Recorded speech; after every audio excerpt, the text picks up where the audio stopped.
Hello and welcome back to the Contented Narrative. I know, long time no see. Sorry about taking a little sabbatical as it were, but I am back. Just to let you know how this channel will now go is it will be book recommendations only. Obviously if there's any book recommendations that you'd love me to read, please send them in, comment on the videos. But thank you so much for everyone that's still been watching my videos. It means the world to me. So we're going to kick off with a really good serial killer. We have got Rattle Your Bones by Fiona Cummins. Now, the way I came across this book is I was out in Durham with my husband and we were just wandering around, and as I'm like in any single situation, I 100% go into Waterstones. Every time, every town, every city, no matter what, Waterstones, that is where I'm going. And Fiona Cummins just happened to be there signing her books, and I'd never heard of her before, never, but you know how I feel about like thrillers, serial killers, all of that kind of thing. So I was like, oh, okay then, I'll give it a go. So I got the first one signed to myself, and then the second one was signed to Michael. I wish I had them both signed to me, but I thought I'd be nice, So the first one is essentially this serial killer. Now obviously it says a serial killer to rattle your bones. So where it starts is it's got the bone collector, okay, and he is, well, he's a little bit terrifying to be fair, but he has a hobby of collecting bones, but it's not just normal bones, like like as if you saw bones on the side of the road from a deceased animal or anything like that. It's bones from people with bone deformity, and that's how it becomes a serial killer. So you've got this killer who has this collection throughout the years that his dad was a part of, and it sort of gets passed down, and he looks for children or adults with bone deformity so that he can add them to his collection. And it is such a really good read because you follow, so you've got the main characters. Obviously you have the detective as well, but the main one is when you see like the collector deciding that he's going to go after this child who has a really rare disease where the bones calcify too much over time, where you basically then get imprisoned in your own skeleton and you can't move.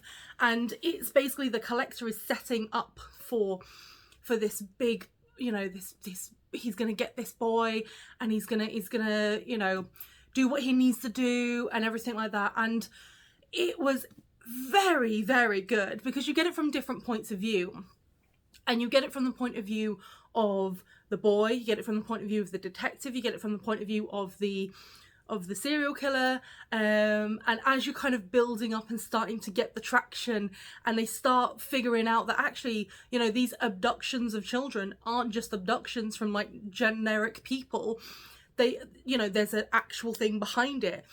And watching that and like reading that as it starts to take shape was just thrilling, honestly. And when it reached the end as well, I was like, oh, this is, do you know what I mean? Like you get the satisfaction. And if you didn't want to read the second book, you don't necessarily have to, because you get the satisfaction to a point in the first one. But I would definitely say that, if you've read Rattle, you would definitely want to then go on and read the sequel to it, because it does interlock very, very well.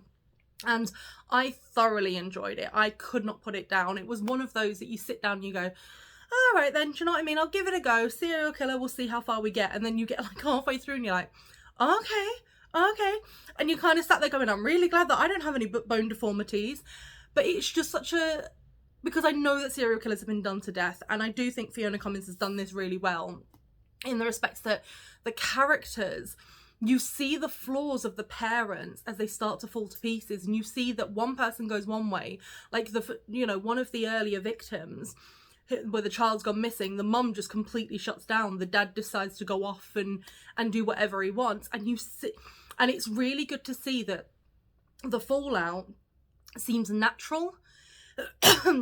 And when you get like the little boy as well, when you see the reactions of the parents, when you see the reactions, it's just really, it feels really good, and the characters feel like they were well-rounded. And it doesn't feel like, because sometimes when you're reading the first book, sometimes it feels like it's just place settings. It's just going, we're going to build up for this, so this is the character building part of it.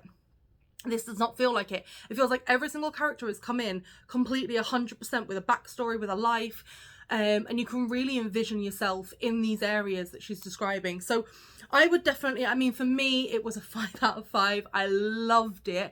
I would 100% recommend reading this, going to your local bookstore, you know, downloading it on Kindle, borrowing it from the library. Please, you know, give libraries your support. But it was a very, very enjoyable book. As I said, I bought the first and second because I was there, and I'm so glad that I did, because I think I probably would have been a little bit heartbroken if I'd have bought the first and then I had to wait for the second one to arrive. So, but yeah, so thank you so much for watching.